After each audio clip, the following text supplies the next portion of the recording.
Hello friends, welcome. So today I am back with another interesting data sufficiency problem.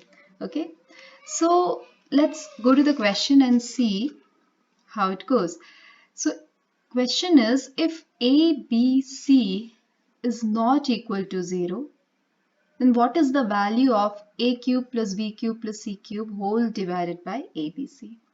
So like usual, let us first try to analyze the question stem. Okay.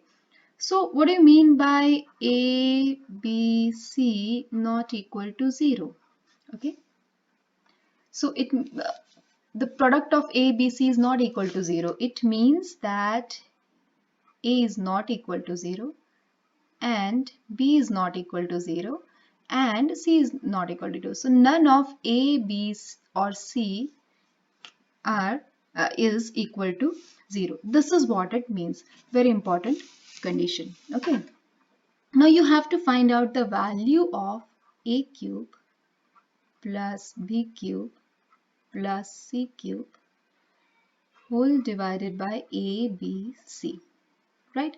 So you need to find the value of A plus B plus C, A cube plus B cube plus C cube divided by A, B, C. Alright, now that we have analyzed the question stem completely, let's go to the statements and see what is given there. So let's go to statement first. So in statement first says that absolute value of A is 1, absolute value of B is 2 and absolute value of C is 3. Right. So what does it mean? It means that the actual value of A could be either 1 or minus 1. Actual value of B could be either 2 or minus 2. And actual value of C could either be 3 or minus 3. Okay. So will this information be sufficient to give you a unique answer to this question? Will you get a unique value for this expression? Even if you're not sure, you can always check. So how would you check? Let us just assume some values. Okay, so let's assume that A is equal to minus 1, B is equal to 2 and C is equal to 3. I'm just assuming these three values. Okay, so if I'm assuming this value, what will be the value of the expression? So that will be minus 1 cubed plus 2 cubed plus 3 cubed divided by product of these three. So the product will be minus 1 into 2 into 3 would be minus 6. Okay. Now when you solve this, what do you get? You'll get minus 1 plus 8 plus 3 cubed 27 divided by minus 6. Or when you will simplify it further, what will you get? So minus 1 plus 8 is plus 7 and 27 plus 7 is 34. So you will get 34 divided by minus 6. So this will be 34 minus 6. Right. So this is one question. As I told you, for a statement to be sufficient, you need to have unique value. Okay, so let's see by assuming another value, are we getting the same answer or not? Are we getting the answer as minus 34 by 6 or not? Okay, so this time I'm going to assume A is equal to 1. Okay, but I am going to assume B as minus 2. Okay, so I have changed it slightly. This time I am assuming B to be negative and I am assuming C to be 3. Let's see what answer it gives. Okay, so the value will be 1 cube plus minus 2 cubed plus 3 cubed divided by their product, which will again be minus 6. Alright, so now what happens here? This will be 1 minus 2 cubed is minus 8 and then 3 cubed is 27 divided by minus 6. So when you solve, you'll get 1 minus 8 is equal to minus 7. Minus 7 plus 20 is going to be 20. So your answer will be 20 by 6. So clearly you can say that you're getting different answer for the different values that you're assuming. Okay, and these values are quite possible. So we have enough evidence to say that this statement is not sufficient. All right, so this statement is insufficient or not sufficient. So what happens when first statement alone is not sufficient? We move on to second statement. Okay, and we are going to erase this from our memory. So all we need to do is to read the question and then go to the statement 2 straightforward. So this is the information that we know and this is what we have to identify. Now your statement 2 is the sum of A, B and C is equal to 0. This is what we are given. Now, is this alone sufficient to answer this question? So how would you move forward then in this case? Okay, so what we can do here is let's subtract c from both sides. So what will you get? A plus b is equal to minus c. Or to be more precise, if you just multiply both sides with a negative, you will get c is equal to minus of a plus b. All right. So let's so this is what we are given. We are given the value of c in terms of a and b. We have obtained the value of c actually in terms of a and b. Okay.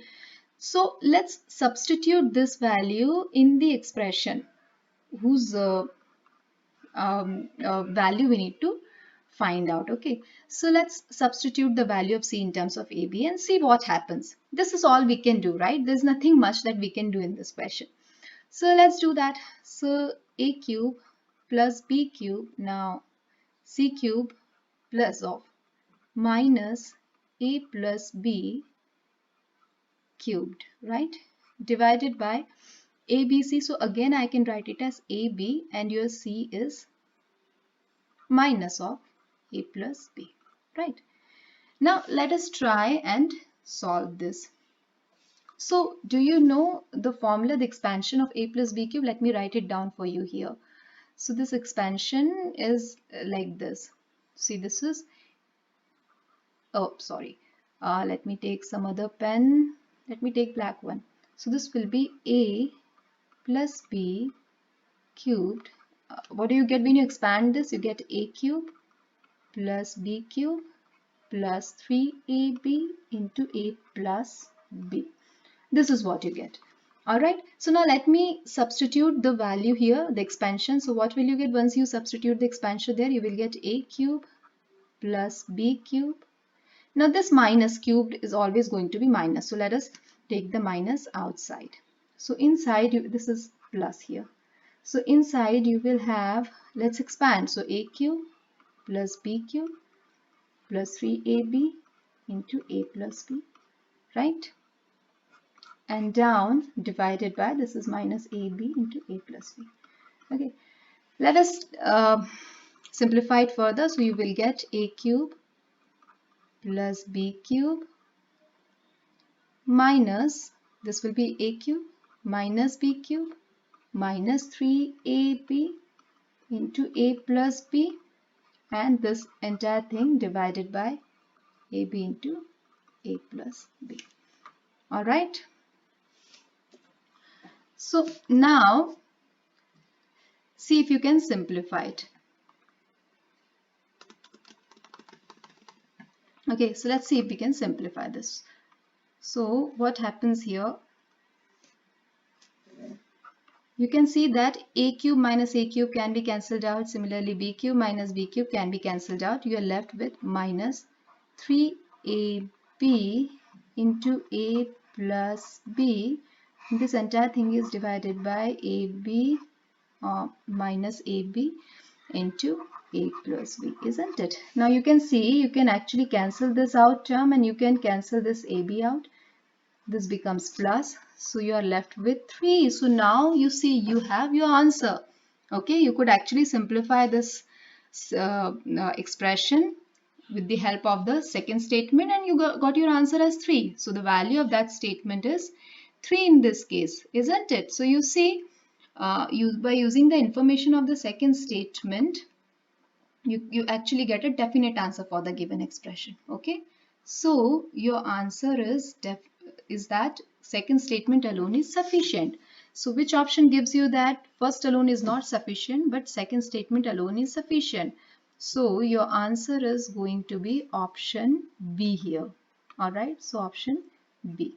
Okay, so every time you are given an expression in the data sufficiency question, please make sure you simplify it and then use it. All right. I hope this is clear to you. Please let me know in the comment section. Thank you.